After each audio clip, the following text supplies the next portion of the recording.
गुरुदेव जी कहते हैं कि अंतमता सो होगी गता।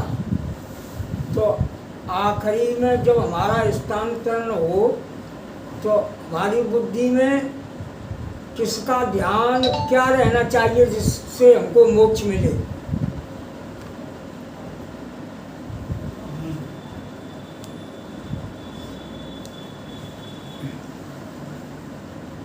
गीता में एक श्लोक में आई है ये बात, अंतमति सो गति। अंतमति से मतलब ये होता है कि जब शरीर छूटने लगे, आखिरी सांस, उस समय आपकी बुद्धि में क्या है। जैसे अभी आपकी बुद्धि में क्या है, प्रश्न ये पैदा करो, साधना यहाँ से शुरू करो कि अभी हमारी बुद्धि में क्या चीज़ है ठसाठस, और इस बात को समझ करके करो कि बुद्धि में एक ही चीज़ जो है विद्यमान रहती है, दो चीज़ें नहीं रहती। जिसके लिए गोस्वामी जी ने लिखा, दो के एक संग होए वालो, हंसो ठठाओ बुलाओ गालो। तो या तो बुद्धि में आपकी में भगवान है या आपकी बुद्धि में संसार है। अब यदि बुद्धि में संसार है तब तो आपको 84 लाख योनियों में जाना है, क्योंकि अभी नहीं तो फिर कभी नहीं। अगर अभी जो चीज़ है और वही शरीर छोड़ते समय अभ्यास करते रहते हो, चलता रहता है अभ्यास। अब देखो, संसार हमारी बुद्धि में है, ये हमें अभ्यास करना ही नहीं है। क्यों? क्योंकि वो तो अनादि से चलेगा। इतने बड़े अभ्यासी हो संसार के, क्या आपको संसार बुद्धि में लेकर चलने की जरूरत ही नहीं। वो तो सब ऑटोमेटिकली आपकी बुद्धि में फंस ही गया है। अगर पुरुषार्थ है कोई तो अपनी वृत्ति में अपनी वृत्ति को भगवताकार बनाना। अब वो कहीं से भी आप प्रारंभ कर सकते हो। ईमानदार साधक जो होता है वो अपनी बुद्धि को साकार से प्रारंभ करता है, साकारता को अपनी वृत्ति में लाता है। अब साकार माने क्या है? साकार माने मिट्टी की मूर्तियां नहीं, साकार माने पत्थर की मूर्तियां नहीं। यद्यपि जो है तुमको वहाँ लगते हैं भगवान, तो कोई बुरी बात नहीं, थोड़े बहुत दिन वहाँ भी अभ्यास करके देख। लेकिन साकारता का सीधा अर्थ तो यही है कि जो आकार के रूप में भगवान प्रकट हुआ है, वो हैं 84 लाख योनियाँ और मनुष्य, ये सब साकार हैं। ठीक है। अब किसी जो है साकार को आप मारते हैं, जैसे सांप ही है और सांप आपके घर में घुस आए, तो दो इच्छाएं होती हैं। जो साधक है वो तो सोचता है कि कैसे भी निकल जाए, और जो साधक नहीं है वो क्या करता है? पट मार लेता है ना। तो जो नहीं मारते हैं वो तो हैं भगवान के भक्त। यहीं से अहिंसा परमो धर्म शुरू होता है। तो साकार समझ रहे किसे कहते हैं? इसलिए बहुत सारी ऐसी बातें भजनों के रूप में, छंदों के रूप में संतों ने लिख दी कि तुम साकार साकार चिल्लाते हो, तुम्हें साकार भक्ति करना आती ही नहीं। माता पिता को सताते हो, मंदिर में बैठ के पूजा करते हो, तो तुम साकार भक्त हो? बताओ। आज गैयों का विषय चल गया, वहाँ एक जगह लोग खत्म हो गए थे, वहाँ बैठे, तो कुछ लोग यही कहने लगे वो काम अच्छा था जब कटती थी तब। जब कटती थी तब ये किसानों के लिए समस्या नहीं थी गौ में। तो बहुत सही बोल रहा है ना। अरे ये संसार भगवान का है, नाम रूप सब भगवान के हैं, तो भोजन किसका है? भगवान का। कमाल करते, तुम ठेकेदारी लिए बैठे कि हम गौ पालन करेंगे तब गौएं पल पाएंगी, इसलिए ये होना चाहिए वो होना चाहिए। तो ये सब कौन है? अभक्त है। भक्त की दृष्टि रहती है सर्वे भवन्तु सुखिनः सर्वे सन्तु निरामयाः।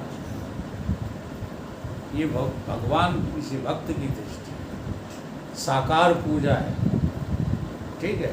अब साकार पूजा का फल क्या है? निराकार। अगर आप जो पूरी जिंदगी हो गई साकार साकार चिल्लाते तो आप पुजारी नहीं हो, आप ढोंगी हो। जी हाँ, क्योंकि साकार की सेवा आपको निराकार तक पहुंचा ही देती है, ठीक है। अब निराकार में भी हाँ दो तरह की जो है पूजा है, एक तमोगुण की पूजा है, रजोगुण की पूजा है, और एक सतोगुण की पूजा। तो तुम्हारी वृत्ति में क्या है? रजोगुण तमोगुण प्रधान है, तो तुम यक्ष पूजोगे, भूत पूजोगे और भगवान को भी पूजोगे। तो किससे पूजोगे? मतलब से। जी हाँ, भगवान ने स्वयं कहा इस संसार में अर्जुन मेरे 4 प्रकार के भक्त हैं, आरती अर्थार्थी, जिज्ञासु और ज्ञानी। लेकिन मुझे तो केवल ज्ञानी भक्त प्रिय है। तो आप ये भी काम करो तो किसके लिए करो? भगवान से मांगो तो किसके लिए मांगो? अपने लिए नहीं। अगर अपने लिए मांगते तो पूजा नहीं। आरत भाव भी अपने लिए जगता है तो पूजा नहीं है। जैसे हमें तो बचा ले भगवान, और बाकी सब। आज हिंदुओं का क्या है? यहाँ भिंड में बैठा हुआ हिंदू कभी सोच ही नहीं पा रहा है। सोच पा रहे? केवल ये भावना है कि हम ठीक ले रहे हैं। अभी एक दिन चर्चा हो रही थी कि ये मध्य प्रदेश है ना, भिंड और मुरैना बड़ी अच्छी जगह पर है। यहाँ ना बाढ़ आए, ना अग्निकांड हो, और किसी तरह की प्राकृतिक आफत विपदा नहीं आती, और युद्ध भी चलता है तो कौन पूछता है? भिंड तो बॉर्डर से बहुत दूर है। ये वासनाएं तुम्हारी अभक्त की हैं कि भक्त की? तो वृत्ति आपकी कहाँ है?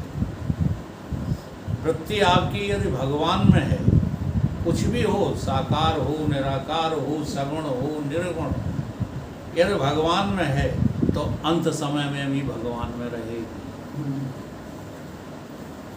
और अगर संसार में है, कमाओ खाओ दुनिया जाए पहाड़ में, मुझे क्या लेना?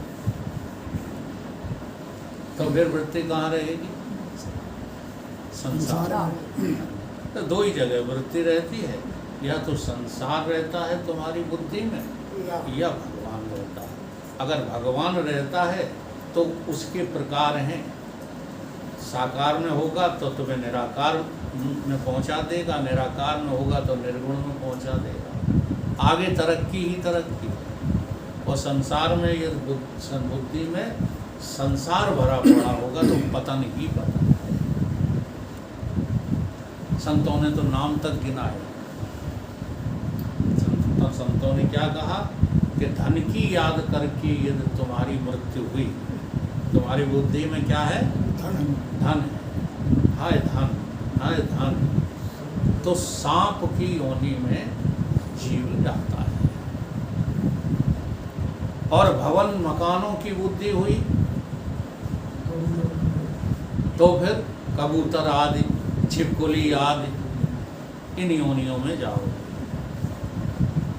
ऐसे ही हर एक जो है प्रकार की वृत्ति का वर्णन है शास्त्रों में। यदि काम वृत्ति हुई तो हाथी हथनी बन जाओगे, और भी तमाम योनियाँ हैं। तो जैसी जैसी तुम्हारी वृत्ति होगी, किस समय? भगवान ने गीता में कहा है अंत समय, ठीक है, वैसी ही वैसी आपकी गति। इसमें तो कोई संदेह करना ही नहीं है। और इसी संदेह को समाधान में बदलो तो अपनी बुद्धि में अब 24 घंटे भगवान को रखो। इस संसार नाम की कोई चीज़ है नहीं, इस बात पे विश्वास कर लो। समझ में आएगा तब आता रहेगा, पहले क्या कर लो? विश्वास। इसलिए जो है विचार सागर में श्रद्धा और विश्वास किसको कहा है? सत्य, वेद, गुरु, वाक्य। जी, संत, सतगुरु, वेद, शास्त्रों के वचनों में दृढ़ विश्वास का नाम श्रद्धा है। चाहे जिसका नाम श्रद्धा नहीं है, तो हमें तो श्रद्धा है। किस बात की श्रद्धा है? पैसा कमाने की श्रद्धा है, फिर भोगने की उसको श्रद्धा है, संसार में अहंकार बढ़ाने की ये श्रद्धा है। हम तो श्रद्धा से लगे रहते हैं, पता नहीं किस में लगे रहते हैं। साई की श्रद्धा है। तो अंतमति सुगति का ये अर्थ है। आपके हृदय में क्या है? और सच्ची बात यह है कि अगर अभी नहीं है आपके हृदय में भगवान, तो मृत्यु के समय भगवान आएंगे। अभी नहीं तो फिर कभी। इसलिए अभी को ठीक करो, भूत और भविष्य की चिंता छोड़ो।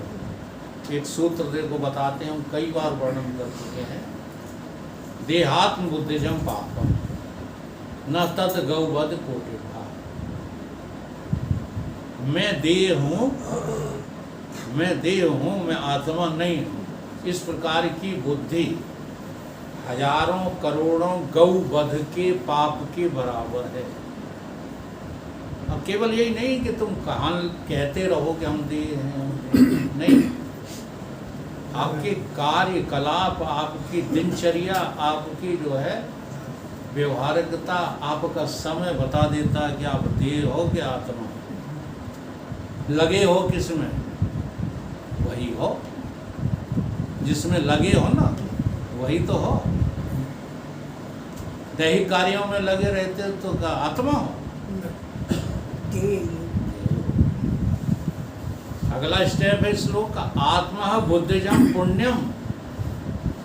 मैं आत्मा हूँ ऐसी बुद्धि बना लेने के बराबर कोई पुण्य नहीं है। लेकिन ऐसी बुद्धि बनेगी कब? न भूत न भविष्य। वेद कह रहा है, उपनिषद कह रहा है कि न तो तुम्हारी भूत में बनी कभी, मैं आत्मा हूँ इसका ज्ञान तुम्हें पहले हो गया, और भविष्य में होगा नहीं। इसका क्या अर्थ है? ये तो श्लोक जो है पहले तो हमारे अंडा से टक गए, इस श्लोक को पढ़ गए। पहले हुआ नहीं आत्मज्ञान और आगे होने वाला नहीं, तो फिर हम लगे क्यों? इसका अर्थ है कि होगा तो अभी होगा, इसी क्षण। ये अर्थ है इसका। और इस क्षण यदि तुम आत्मा हो गए, ब्रह्म हो गए, तो मृत्यु तुम्हारी होगी ही नहीं। कल्पना ही मत करो कि मृत्यु नाम की कोई चीज है। मरना क्या, मर तो चुके। साधु कौन है? जो मर गया। हाँ। एक बार हमने ये जो है शुरू में, प्रारंभ में ये छंद बोल दिया, और कहाँ बोला? जहाँ काम हम करने जा रहे थे धन संग्रह का। पहला प्रोग्राम था महाराज श्री का। महाराज श्री के यहाँ युग पुरुष जी के 8 कार्यक्रम हमारी समिति के द्वारा यहाँ कराए जा चुके हैं, और 2 कार्यक्रम सीतापुर में। सीतापुर में भी कार्यक्रम कराने में ये बैठे हुए हैं। इनकी भूमिका विदुर जी और हमारी भूमिका के कारण वहाँ भी हो पाया कार्यक्रम। ऐसे 8 और 2 10 कार्यक्रम हो चुके हैं। तो कार्यक्रमों को कराने में भिक्षाटन करना पड़ता। हाँ, बड़े भारी योद्धा थे सीतापुर वाले हमारे साले साहब, उन्हें भी भीख मंगवा दी हमने। दरवाजे दरवाजे घुमा दिया। तो हमने एक उस समय दोहा बोला था, अब तुलसी का है कि रहीम का है ये नहीं पता। रहीमन बेनर मर गए, जो कहूँ मांगन जाए। बस मुझे इसी अर्धाली से मतलब था। तो वहाँ सबके मुँह फक रह गए। धर्मशाला की बात है, व्यापार मंडल धर्मशाला, कि ये क्या वकील साहब कह रहे हैं, ये तो आप मांगने के लिए मना कर रहे हैं। नहीं, मना नहीं कर रहे, हम मांगने का तरीका सिखा रहे हैं। रहमन बेनर मर चुके, जो कहूँ मांगन, इसका अर्थ क्या है? अहंकार को मार के रहे। हाँ, अगर तुम्हें जो है भगवान का काम करना है, भगवान के लिए मांगना है, तो पहले अपने को मार डालो। तो ब्रह्म ज्ञानी कौन होता है? मरा मराया होता है। और एक आपको व्यवहारिक प्रक्रिया भी बता दें, ये जो त्रिपुंडधारी होते हैं ना वैष्णव, ये सन्यासियों को छूते नहीं हैं। क्या कहते हैं कि ये तो मरे मराए। मरे मराए का अर्थ समझते हो? अछूत बोलता। हनुमान जी ने तो इसी से पहचान की थी उसकी काल में। प्यास लगी, ये माने कमंडल आगे करता हूँ, जी वैष्णव बना हुआ है, कमंडल हमारी तरफ दे रहा हो। वैष्णव किसी को देता ही नहीं कमंडल, दूर से पानी पिला के। ठीक है, तो मरना पड़ेगा। बिना मरे आपको भगवान नहीं मिलेंगे।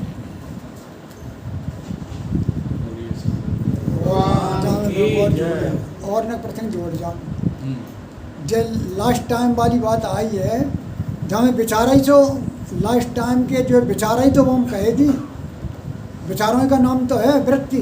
तो जो विचार संग जाते हैं कि नहीं जाते जीव की। अब जैसा विचार हो, अगर आपका विचार जो है अधूरा है, अधूरा का मतलब है आपको पूर्ण बोध नहीं हुआ, और विचार आपके धार्मिक ही हैं, विचार आपके आध्यात्मिक ही हैं, ठीक है। तो अर्जुन ने प्रश्न किया है भगवान कृष्ण से कि अगर कोई जो है योग में गड़बड़ी हो जाए तो परिणाम क्या होता है? तो भगवान ने कहा श्रीमान पुरुषों के यहाँ जन्म हो जाएगा और वहीं से तुम्हारी साधना शुरू हो जाएगी। ये होता है। और अगर पूर्ण हो, विचार में क्या पूर्ण हो? मैं तो ब्रह्म हूँ, मैं तो व्यापक हूँ, निर्विकार हूँ। जब मैं अजर अमर अविनाशी हूँ, अजन्मा हूँ, अमर हूँ, तो फिर मौत है कहाँ? वहाँ विचार भी नहीं है, वहाँ तो आप निर्विचारित रूप से आत्मा ही हैं, और आत्मा की मृत्यु तो होती है। तो कौन मरा? जान है जीत। कबीर बाबा यही तो पूछते हैं, साधु कौन हुआ भाई, कौन हुआ? मरा कौन है? कोई नहीं मरा। ब्रह्मज्ञानी को स्पष्ट दिखता है कि न जन्म होती है न मृत्यु, न आना होता है न जाना, न कहीं ज्ञान है न अज्ञान। तीनों जो है आफतों से, स्वामी राम का ये वाक्य बार बार याद आता है। जब उन्हें मालूम हुआ ना, तो क्या कहने लगे? न मैं बंदा था न मैं खुदा था, ये मुझे मालूम न था, दोनों ही इल्लत से जुदा था, ये मुझे मालूम न था। मालूम हुआ तब क्या पता चला कि मैं ही तो जो है पर्दा बना हुआ था, पर्दा नसीब के लिए। मैं खुद पर्दा बना हुआ हूँ, और कोई पर्दा थोड़ी है। वास्तव में मैं आत्मा ही हूँ, आत्मा के अलावा और कुछ भी नहीं हूँ। ऐसा जो है व्यवहार काल में भी विचार यदि रखोगे तो कलेशों का अपने आप जो है कलेशों की छटनी हो जाती है। और ऐसा विचार करके यदि तुम व्यवहार करोगे कि हम देह हैं, तो फिर सामान्य व्यवहार भी तुम्हें दुखी करेंगे, तुम्हें कलेशित करेंगे। अब हम क्या है, हम दूसरों के व्यवहार को तो ठीक करना चाहते हैं, लेकिन अपनी दशा नहीं देखना चाहते कि हम कहाँ जी रहे हैं। अगर तुम आत्मा में हो, भले पूर्ण बोध नहीं, गुरु के विश्वास में हो, तो सामने वाला हमारा बिगाड़ क्या लेगा? क्या बिगाड़ेगा? इसलिए दुष्ट से दुष्ट को, नासमझ से नासमझ को क्षमा करना साधकों का ही काम होता है, असाधकों का नहीं होता। और उनसे बच निकलना, उनमें रहते हुए। आखिर ये बात क्यों संतों ने कही, हमारे गुरु महाराज ने क्यों लिखा? झंझटों से भाग जाना चाहे जिससे सीखो, और झंझटों में रह के बचना, ये कर क्या लेंगे? हमारा मूर्ख लोग ज्ञानी का क्या बिगाड़ लेंगे बता?